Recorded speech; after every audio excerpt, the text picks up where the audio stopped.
AB Channel.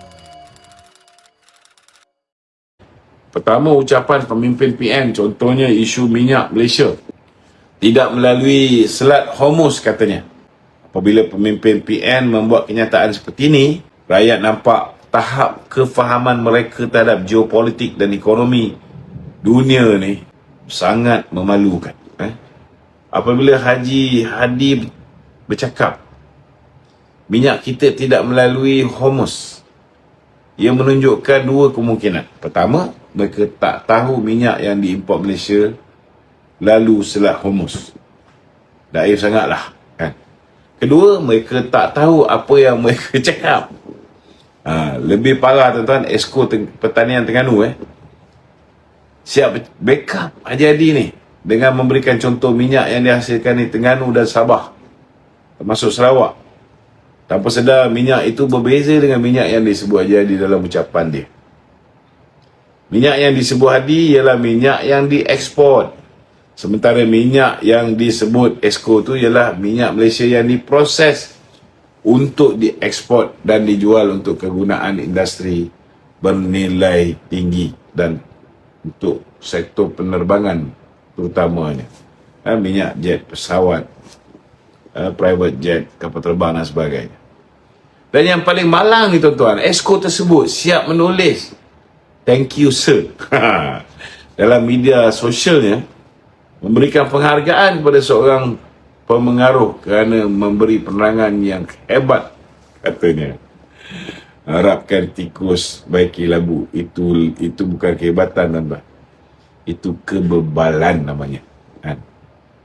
Memburukkan lagi ucapan yang sama, Haji Hadi dilihat mempertikaikan subsidi yang rakyat Sabah dan Sarawak terima, sedangkan rakyat di Semenanjung tidak, katanya. Pada rakyat Sabah Sarawak ehsan Kerajaan Madani ini amat dihargai, tuan-tuan, kerana sudah sekian lama mereka bayar harga barang lebih mahal daripada Semenanjung, kan? Belum pun reda, tuan-tuan, isu duduk atas pokok, timbul isu Gardenia. Belum reda isu Gardenia tu, timbul pula isu pertikaian ehsan kerajaan kepada rakyat Sabah dan Sarawak, terutamanya dalam subsidi diesel ni. Susah juga lah, tuan-tuan. Kita nak backup benda yang terbukti salah.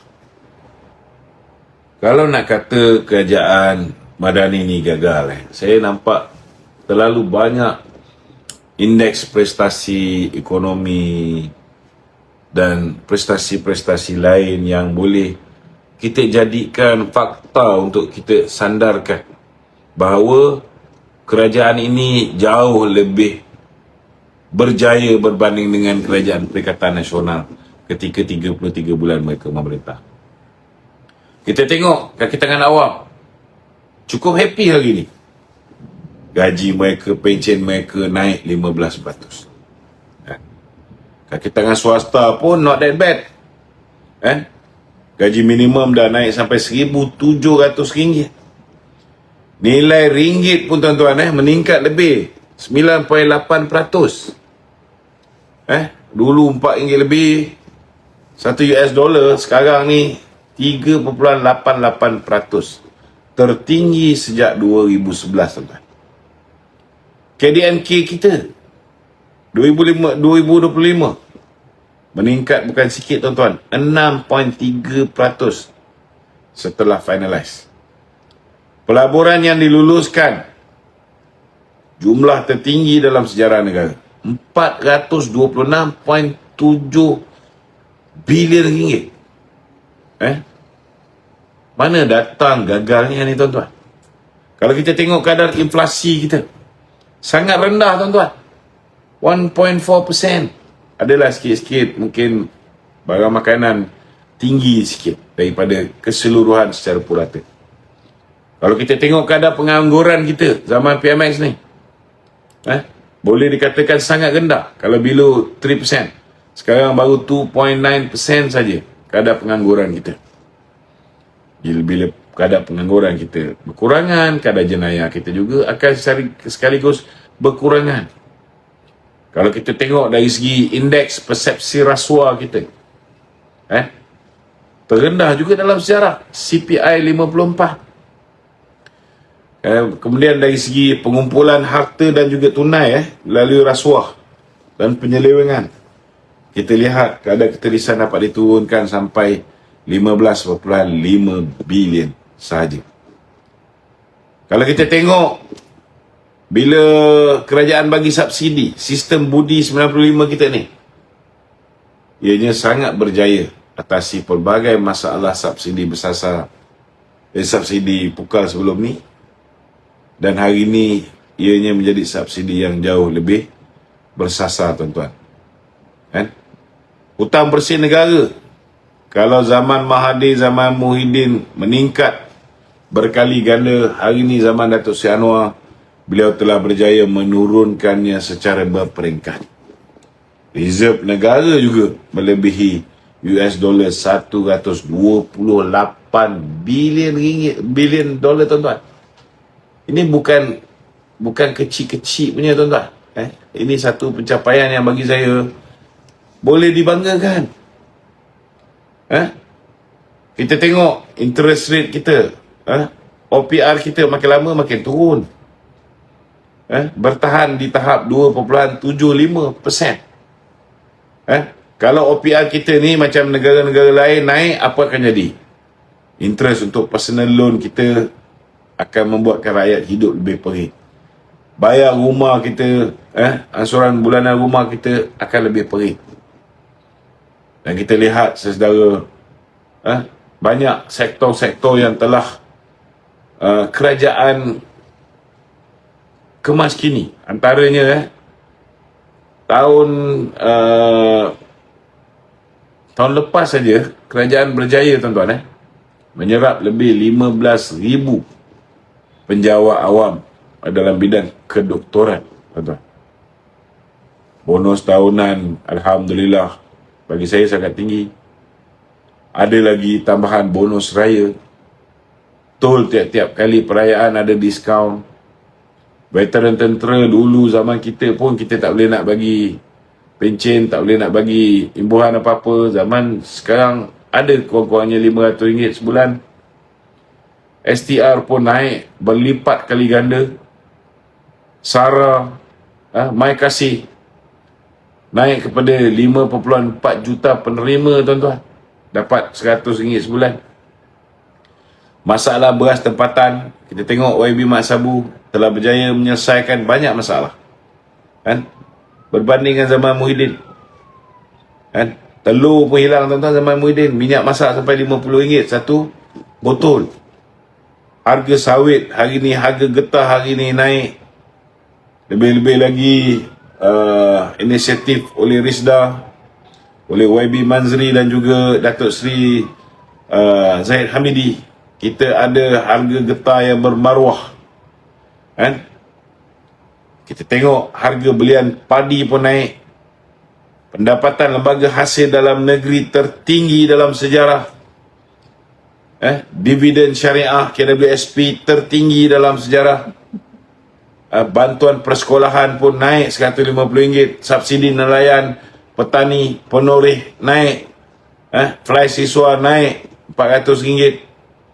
Pelaburan negeri makin tinggi setiap tahun hingga mencatat tertinggi dalam sejarah bagi beberapa negeri macam Sarawak, Pahang, Perak, Melaka, Negeri Sembilan, Kedah. Ini sama ada melalui MIDA, MITI, Johor jangan cakap lah, bantuan sekolah agama dan sekolah pondok dikembalikan. Dulu zaman Mahathir banyak kena tarik. Zaman sekarang ni kalau kita tengok tandas sekolah, gerai-gerai semua mendapat penaik tarafan. Malah tempat yang Hana Yo jaga, sewa tapak bazar Ramadan dari ribuan ringgit turun pada hanya RM400-500 saja. Kalau dulu, tuan-tuan, musim perayaan ni, payah kita nak kontrol harga barang. Tapi alhamdulillah hari ni harga ayam, harga daging, harga telur menurun dan stabil.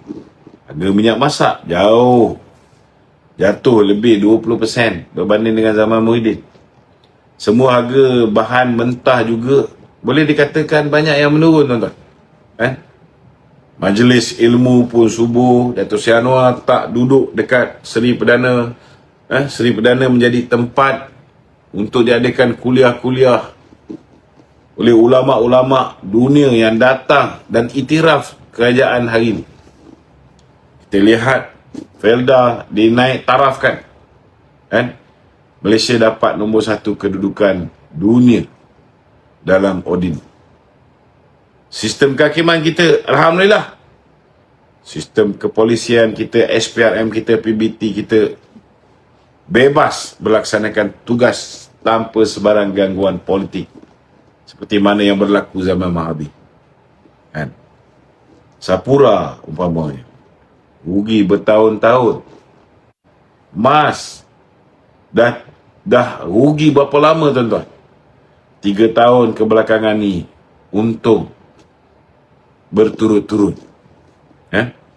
Jumlah hasil cukai LHDN, tuan-tuan, tinggi, naik lebih 20%.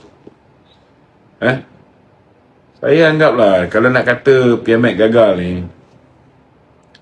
bagi saya ianya sangat tidak adil lah, tidak adil melawan Yahudi dan Zionis ni. Beliau menjadi ketua pemimpin yang mempertahankan Palestin dan negara Islam sangat menghormati pendirian Malaysia hari ini, tuan-tuan.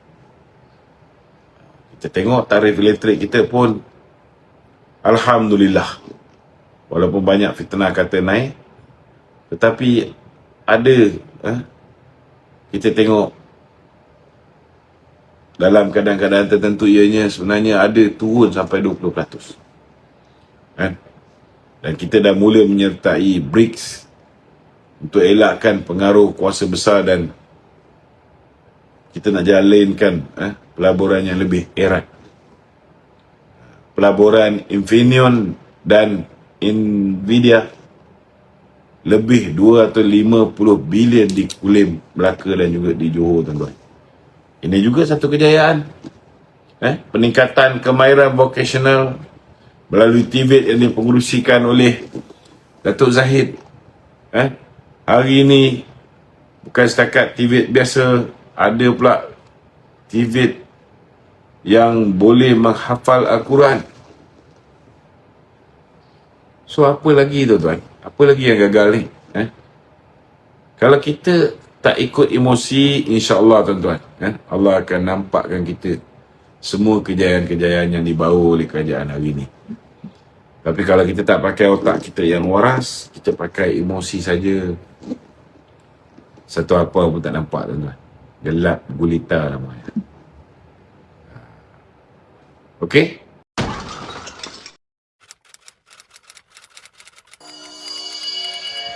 AB Channel.